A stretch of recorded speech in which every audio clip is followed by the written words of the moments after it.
Hello friends, today we will learn how to make fake tears in Adobe Photoshop.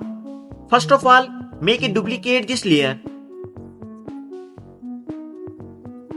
and rename as tears.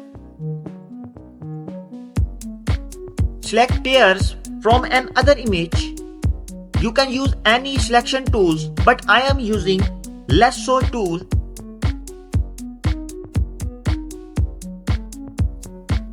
Now drag this image by using moving tool.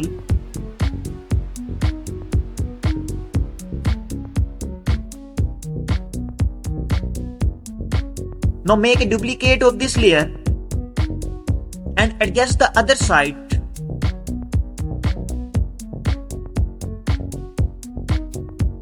Now we will select both images and merge layers.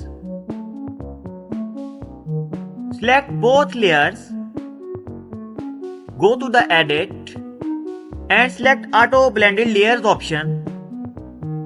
Now select stack images option, check these two settings and click OK.